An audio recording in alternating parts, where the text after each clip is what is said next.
Okay, now today we will discuss about the carotid triangle, which is a part of anterior triangle. In the previous video we have discussed about the submental triangle, digastric triangle and the muscular triangle. So today we will discuss about carotid triangle. The carotid triangle is present here.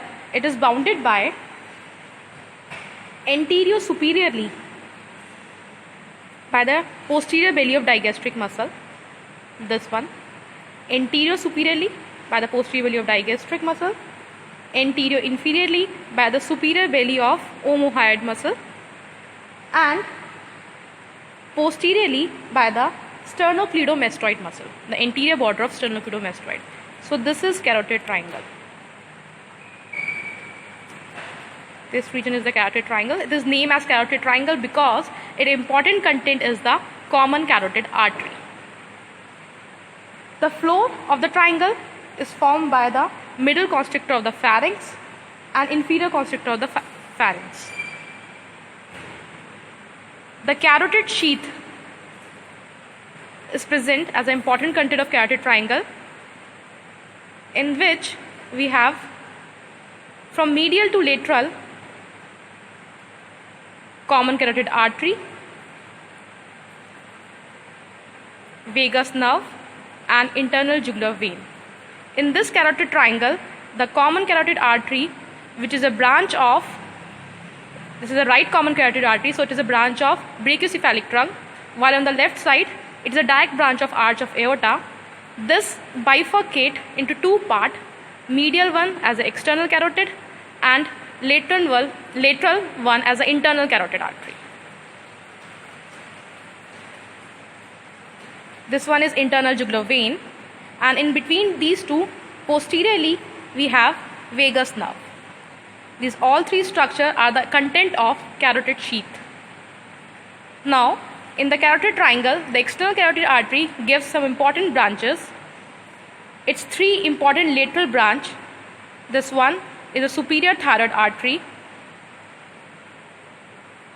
See, this is superior thyroid artery. This is thyroid gland, and this superior thyroid artery is going here and supplying thyroid gland. The second lateral branch is the lingual artery. This one is lingual artery. This lingual artery is in close relation with hypoglossal nerve. Behind this tendon of digastric muscle, this is hypoglossal nerve. You can easily appreciate it. This is hypoglossal nerve here, and this is the lingual artery.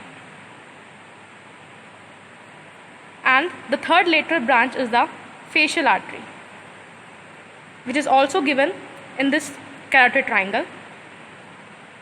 This one is facial artery, and which is running on the face like this.